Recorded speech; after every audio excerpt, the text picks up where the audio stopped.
What's up, everybody, and welcome back to Politics with Steve. All right, y'all. So before we get started, I want to ask everybody to take a second, subscribe to my YouTube page, sign up for my email list. Link is below. Those are the best ways to stay in a loop on all things Politics with Steve. Without further ado, let's get to it. All right, y'all. So we got to talk about Pete Hegseth. Pete Hegseth is a fucking criminal, period. Like, I'm not going to call him a war criminal. To be a war criminal, you need a war. Congress has not declared the United States is at war. He ordered the military to blow up a boat that was allegedly, smuggling drugs to the United States. And then the military also launched additional strikes to kill survivors that was hanging on to the side of the boat that was blown up. We finally know why Trump and his administration and Pete Hegseth just been going so hard at Senator Mark Kelly for telling the military that they can ignore illegal orders. Like, why would you have a problem with somebody telling the military that they can ignore illegal orders? It's literally in the military doctrine. But hey, now we know why. It's because they're the ones that was issuing these illegal orders. All right, so let's talk about these Caribbean boat bombings. What we know is on September 2nd, the U.S. attacked a boat near Venezuela. Now, first of all, the Pentagon has never released any proof that any of these boats, not just this one that we're talking about, but any of them were actually carrying drugs. But on this day, the surveillance literally shows two people clinging on the side of the boat, alive, trying not to drown.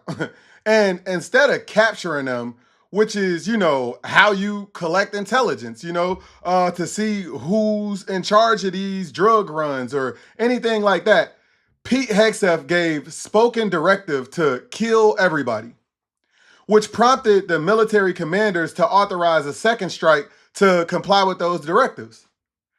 This is illegal under U.S. law and international law. Once you conduct a strike and knock somebody out of action, to kill them is then illegal. And that's not just me saying it. Those are literally the laws of war. Like the laws of war literally prohibit that.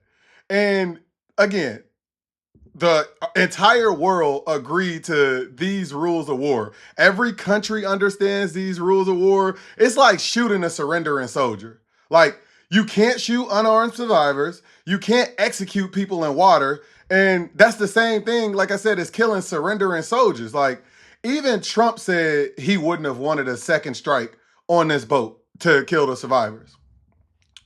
Now, the blowback from this situation got so bad from Democrats and Republicans, which is rare, that now Pete Hegseth is claiming that he left the room.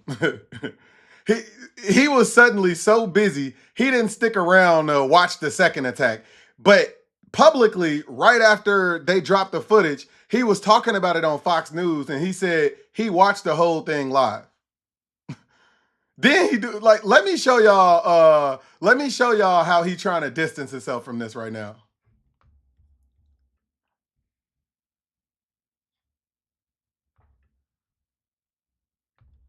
All right.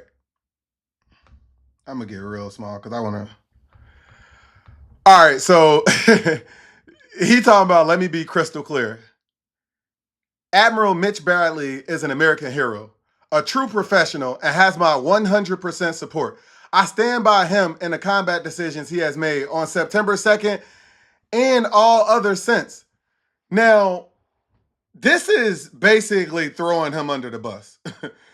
This ain't even snitching. This is worse than snitching. Because snitching is about telling on somebody who committed a crime. This is throwing somebody under the bus for a crime that you committed. Like, this had nothing to do with him. And while he's trying to make it seem like he supports him, we can all see that, this is an attempt to throw this guy under the bus and cover his own ass.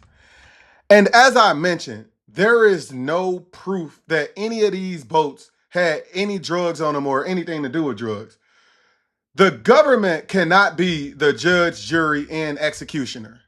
Now, We've heard that in a separate boat bombing, the U.S. captured survivors, and they brought these survivors to the United States, and they decided to send them back home instead of prosecuting them.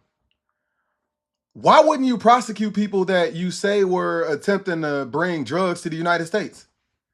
Maybe it's because in a court case, you would have had to disclose and provide any evidence that the government had, and maybe that evidence is weak. And in that case, the Colombian president said that one of the people that was targeted in these boat bombings was literally on a fishing boat and not a cartel boat. The survivors told the Colombian officials that the U.S. story was completely false. Trump responded by threatening to sanction Colombia because, he hates the truth. Now, think about this.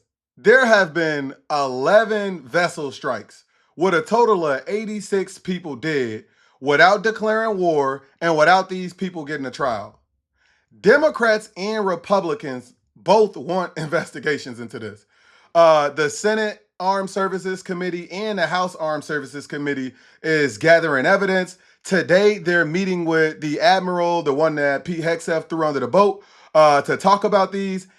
And I want y'all to remember that Pete Hegseth fired the top military lawyers months ago. I think it was like back in February. The very people whose job it was to advise commanders on whether or not orders are illegal. Now we know why he did these things. Now we know why he had the Pentagon place restrictions on journalist access unless they agreed to not publish certain information. Think about this. The Pentagon literally sent a memo to the press saying that information must be approved for public release by an appropriate authorizing official before it was released, even if it's not classified.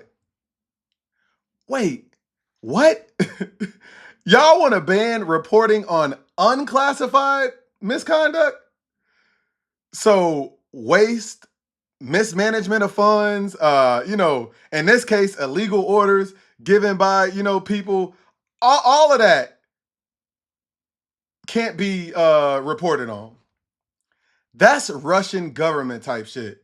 And we do know that, Pete Hegseth likes Russia. We all remember when Zelensky, the president of Ukraine, was just at the White House meeting Trump.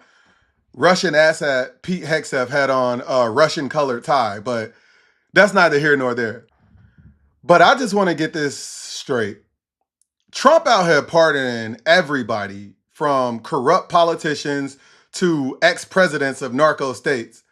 But drugs flowing to the United States from Venezuela is the biggest crisis in the world right now. Literally, we just found out that Trump pardoned the former Honduran president, Juan Orlando Hernandez, who was serving a 45-year prison sentence in the United States for helping traffic hundreds of tons of cocaine into the United States. The DOJ accused him of turning Honduras into a narco state.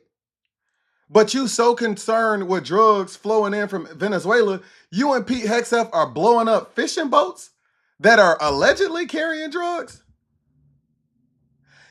I've seen some reports say that some of these boats would have to be refueled at a minimum of 10 times to reach the United States. And you using these expensive ass military weapons on these boats? Like, what? But look here. In all seriousness, this is why we can't have an alcoholic ex-Fox News host running the Department of Defense. Mark my words. This man will be on trial in approximately 3.5 years. Trump will end up having to issue him a pardon because these war crimes are going to be investigated. The Trump administration is going to be gone. And when they're gone, somebody's going to be held accountable for this. So as I mentioned, the Armed Services Committee is meeting with Admiral Mitch Bradley today. And we're going to follow the developments that come out from that. So stay tuned.